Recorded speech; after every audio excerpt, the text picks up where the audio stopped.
Groups like the non-autistic-led National Council on Severe Autism say that the DSM-5 definition of autism is overly broad and that it needs to be split up so that autistics they consider higher functioning don't dominate discussion of neurodevelopmental disability.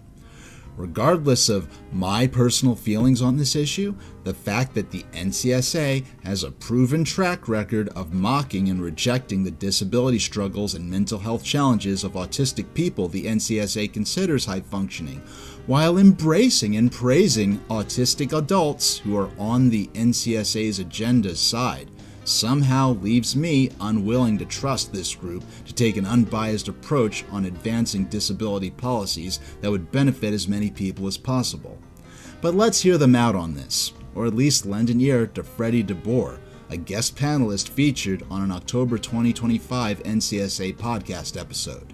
There's this kind of sub-debate in these things about who gets to keep autism,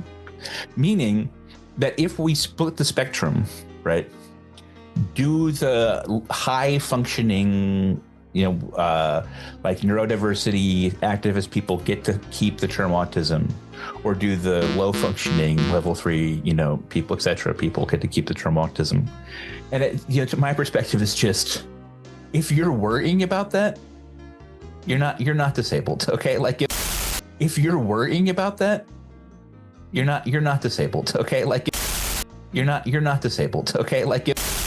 if the world made slightly more sense, I would be more than happy to agree with Freddie on that point. But unfortunately, the world doesn't make sense in the way that it ought to, and the formally recognized naming and categorizations of the disability system not only has potential impact to us in terms of insurance coverage, but it influences the public perception of our legitimacy in accessing disability supports and services of every type and in all aspects of our lives. In a slightly better world, these terms and definitions would be between patients and healthcare service providers. But these things do unfortunately matter outside of that, because disabled people find themselves subject to the judgment or authority of members of the public who often have extremely limited or inaccurate understandings of disability issues. I'm talking about the sort of people who already won't accept someone as disabled and deserving of understanding unless they fit a very specific demographic and outward appearance that has nothing to do with actual descriptions of disabilities. These are the sort of people that think that bullying and encouraging mistreatment of disabled people, who they decide for themselves are fakers, is an altruistic act that benefits helpless disabled people who fit their stereotypes of those who actually deserve support. We have to deal with judgmental and uninformed people like that all the time, and it turns out that changes in formally recognized definitions absolutely do have a direct or indirect effect on disabled people's ability to be trusted or respected. For example, when the DSM-4 went into effect in 2013, there were a number of disabled people of various descriptions who had been receiving services including, but not limited to, occupational therapy, social skills counseling, structured on-the-job training with workplace coaching and other things, or who needed to carry and use special equipment like word processors and sensory aids, but who suddenly were being challenged by classmates or professors or bosses who misunderstood changes in formal diagnostic nomenclature to mean that these people's disability diagnoses were debunked or no longer recognized as worthy of care, treatment, and accommodation. To use the DSM-4 era Asperger's disorder definition as just one example, people who may have been diagnosed as early as age 5 or 6 and were required to identify themselves with that label in order to receive necessary developmental and support services, who had by 2013 become adults with Asperger's syndrome, who were trying to integrate into the non-disabled world to the extent that they are able to, were suddenly being confronted by non-disabled people saying things like, "Hey, stop claiming disability. I heard on the news that they debunked Asperger's syndrome, so I knew there was nothing wrong with you." Or, "Why are you claiming disability and getting special treatment at work when they just proved that the disabilities you were claiming weren't even real to begin with?" Because to these sorts of people, who don't care and don't take the time to learn about the restructuring of diagnostic terms and how these disabilities, impairments, atypical developmental manifestations, and their associated traits and characteristics. They don't care to take the time to learn how these are still medically valid even if they're named differently. They just see a headline like Asperger's syndrome removed from diagnostic manual and jump to incorrect and judgmental conclusions.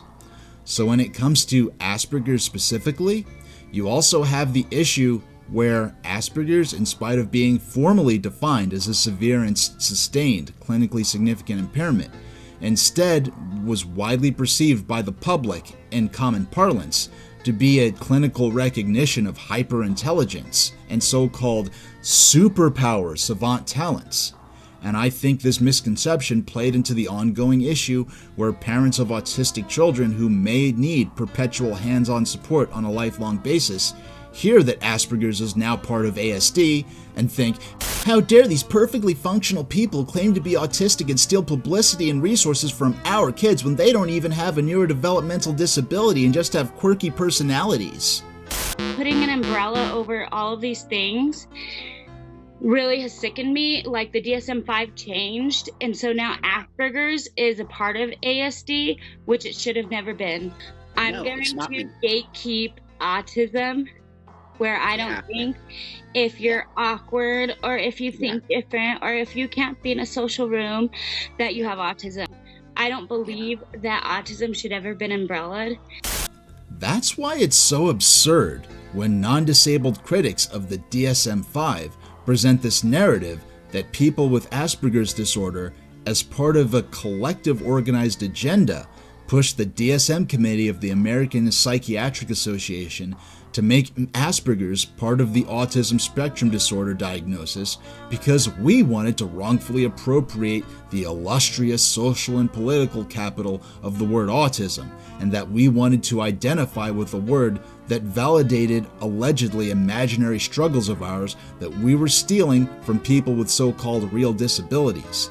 And that through political pressure, people with Asperger's bent the arm of the DSM committee to concoct the concept of high-functioning autism out of nowhere in 2013 at the expense of helpless children who high-functioning autistics like us are organizing to suppress and censor along with their families and professional caretakers. Of course, that never happened, and if you dig into online discourse from within disabled communities back then, you'll find that the restructuring of the DSM-4's pervasive developmental disorder range was in fact controversial among people affected by those terms and their clinical and social implications. And mind you, this controversy among disabled people over the Asperger's diagnosis and its pending restructuring came before discourse over the actual personality of Hans Asperger himself, who granted kids to death as an enforcer of Hitler's genocidal eugenics policies, with Asperger himself justifying these acts using fascist pseudoscience. I'm using Asperger's disorder as an example here, not only because it's the most directly relevant to debate over the ongoing restructuring and reconceptualization of the autism spectrum, but because it's a particularly well-known example in terms of public awareness. However, these issues carry over into other disabilities and descriptions of neurodevelopmental variation as well. There are other disabilities, aside from Asperger's, which I was personally diagnosed with, that I will be dealing with for my entire life, and that needed years of therapy and workshopping and professionally overseen strategizing to cope with. Challenges that I still carry and use special equipment for. Challenges that once had bespoke named diagnoses and manuals like the DSM, but are now addressed in different ways. But because the commonly used terms associated with those diagnoses were dissolved from having specific clinical recognition in manuals, I've had to deal with people saying that those disabilities and impairments were debunked or proven false, and that I need to take responsibility for my life and stop appropriating disability terms and resources from those that are truly suffering. Because when all those challenges that I face are typically only noticed because I'm doing what I can to live with and function with them, and because irrational and prejudiced people get angry and judgmental when they encounter anyone or anything they perceive as abnormal, and stigmatize that difference between them and disabled people as an act of aggression against them and a threat to their right to be normal. So yeah, Freddie, I know it can seem very easy that truly disabled people shouldn't care about the name of their diagnosis as long as they're receiving suitable supports. And I appreciate that such an idea might make sense if the world in general was a fairer place. But in the case of autism spectrum disorder, you're saying that about people who may, for one example,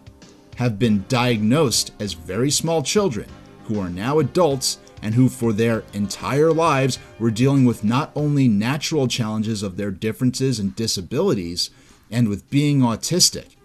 These are people who would have known themselves to be autistic for their entire lives and who someday could suddenly, depending on changes made to the DSM-6, have their credibility as disabled people challenged by judgmental peers and prejudiced authority figures, and be confronted for having received therapy and supports and for using tools and equipment that they needed to integrate with the non-disabled world as much as they have, and who are already being accused of faking disability and stealing resources that should have gone to someone who's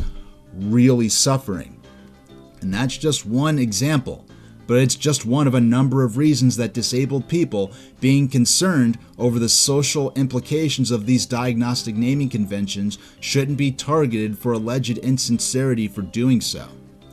If the National Council on Severe Autism really wants to embrace that as something they agree with, they shouldn't be surprised when autistic people don't trust their VP, Amy Lutz, and NCSA's Executive Director, Jackie Renee,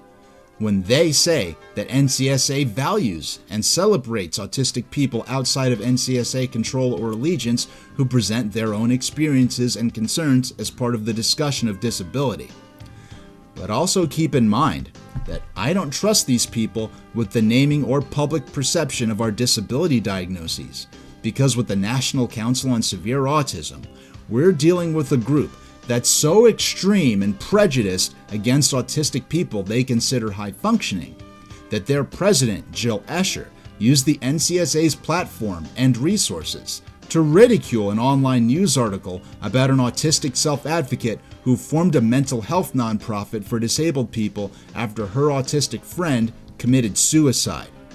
The NCSA's president, a board member, and a guest lied their asses off by reading only the first few sentences of that article out of context, and misrepresented the article as a biased hit piece in which falsely autistic, politically driven partisans who had no stake in disability resources like special education were conspiring against the so-called true autistic people by protesting career-ruining discrimination against autistic people who entered the workforce during adulthood. But I made a whole other video about that nonsense, which is linked below, along with a podcast series in which I present my concerns regarding the National Council on Severe Autism and its podcast series in further detail. That's it for now, and thanks for watching.